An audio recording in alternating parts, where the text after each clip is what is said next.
estimados pároco João Paulo, estimado senhorista Marcelo, Rodrigo não veio,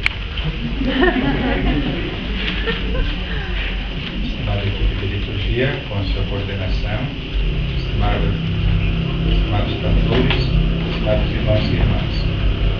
Assim como o Padre João Paulo já falou no começo, nós estamos em visita pastoral a esta paróquia. Conforme nós estamos nos encontrando, a visita pastoral vai sendo um sinal de animação, de encaminhamento e de conhecimento, tanto da parte do bispo como da parte dos que participam do conhecimento das coisas da igreja. A finalidade da visita pastoral é justamente essa: fazer com que o bispo chegue ao conhecimento de como estão vivendo na comunidade e na paróquia. Tudo se resume nisso. Tanto as reuniões, quanto as celebrações, quanto os encontros que nós temos, é justamente para isso que a gente chega ao conhecimento de como é que estamos. Mas a liturgia de hoje nos leva a pensar algumas coisas interessantes. Já pensou se fosse verdade aquilo que Jesus disse assim, da gente que fizesse radicalmente o que Jesus mandou fazer? Quantos de nós estaríamos sem um olho, sem um pé, sem uma mão? Quantos de nós poderíamos dizer assim, por causa dos nossos pecados nós tivemos que ficar mutilados? Mas não começaria por ali a nossa reflexão, não. Eu começaria já pelo próprio fato de São João Batista, São João Evangelista, foi falar para Jesus que tinha gente que estava expulsando demônios sem serem do grupo deles. E Jesus nos repreende e diz assim: quem me dera, conforme vai dizendo a própria primeira leitura, Moisés, quem me dera que todo o povo fosse profeta. Nós temos um bocadinho disso na nossa vida. Nós temos um bocadinho daquilo que a gente chama assim de ciúmes errados nossos. A gente acaba dizendo assim: minha pastoral é melhor do que a outra pastoral, meu grupo é melhor do que outro grupo. Nós muitas vezes falamos isso e acabamos fazendo com que seja um jeito errado de falar. Nós queremos nos apropriar da verdade de Jesus Cristo, enquanto que a verdade de Jesus Cristo não deve ser propriedade de ninguém.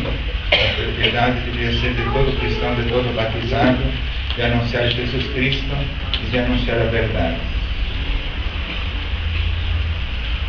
Mesmo aqueles que não são cristãos católicos, quando anunciam Jesus Cristo com o coração sincero, então também tem a graça de Deus. Esta é a leitura que nos faz entender Jesus Cristo dizendo aos apóstolos que não se preocupem se estão fazendo coisas em nome dele, mesmo não sendo do grupo de Jesus. Porque quem faz coisas em nome dele não é contra ele. Então nós podemos dizer assim: quem do nosso grupo, quem da nossa pastoral está fazendo bem bonito, não é contra a gente nem contra Deus. Ao contrário, nós que devemos nos colocar ao lado dessas pessoas.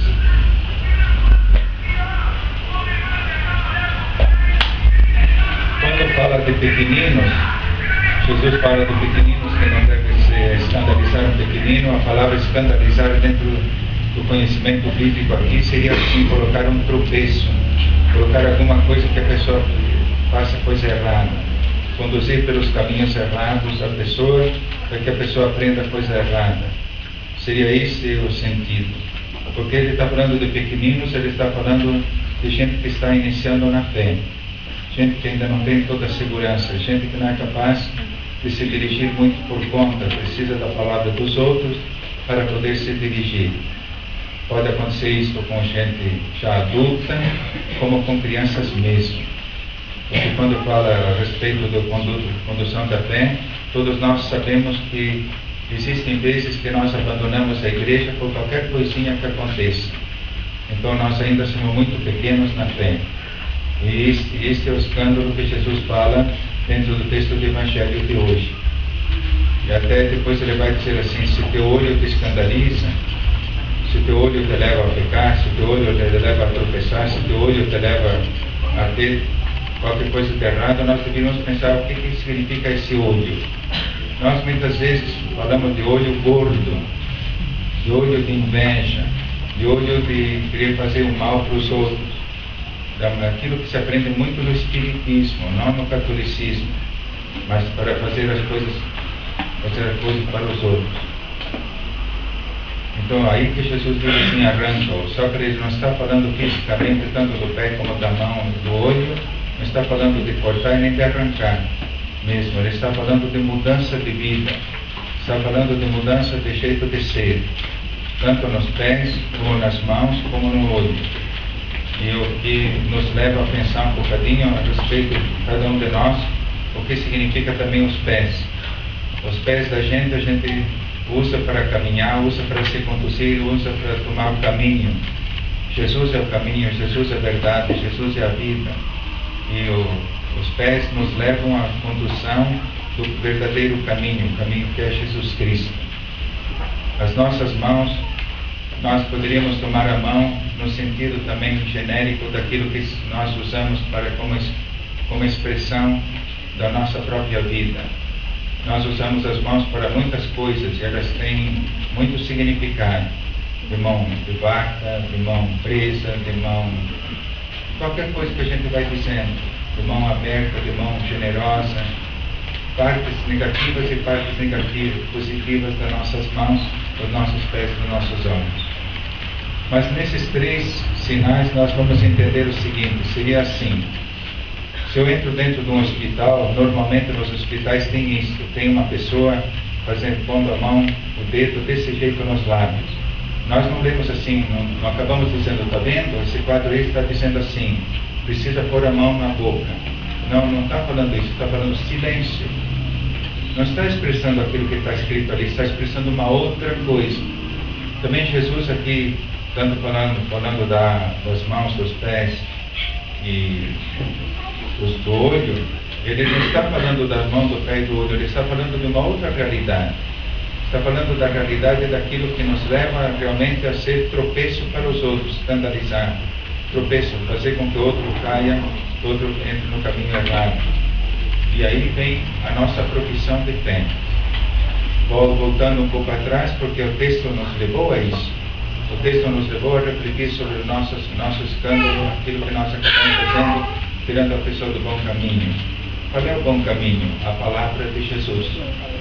A palavra de Jesus. A palavra de Jesus é o bom caminho, por isso quem vai ensinando a palavra de Jesus para cá e para lá, está levando as pessoas para o bom caminho. Então Jesus vai dizendo assim, quem ouve minha palavra e coloca em prática, eu, Pai e Espírito Santo, teremos nele e nele faremos nossa morada.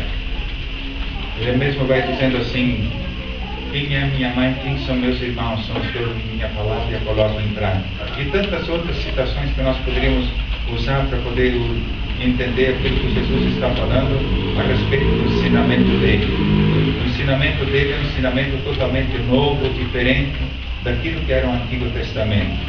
Ele vem para aperfeiçoar aquilo que nós, como seres humanos, teríamos distorcido ou teríamos conduzido por outro caminho. Por exemplo, falar de Deus no Antigo Testamento, a gente vai falar de um Deus poderoso, de um Deus que castiga, de um Deus que é aquele que vem amedrontando todo mundo. Falar com Jesus Cristo no Novo Testamento, nós vamos falar, Deus é misericordioso, Deus é piedade, Deus é Pai, Deus é aquele que nos ama, Deus é aquele que não tem limite no seu amor, que chega a entregar seu próprio Filho por nós todos. Esses são os ensinamentos de Jesus. E Jesus então vem com um ensinamento novo, a tal ponto que vão dizer assim, de onde ele veio essa sabedoria, que ele vem com um ensinamento novo, um novo ensinamento no meio de nós. Então o ensinamento de Jesus é um ensinamento de fazer com que todas as pessoas tenham o conhecimento dele, do Pai, de um modo diferente. E quem vai fazer esse anúncio está com Jesus Cristo. Quem quiser anunciar a pessoa dele, está com ele, não é contra ele. Creio em Deus Pai Todo-Poderoso, Criador do céu e da terra.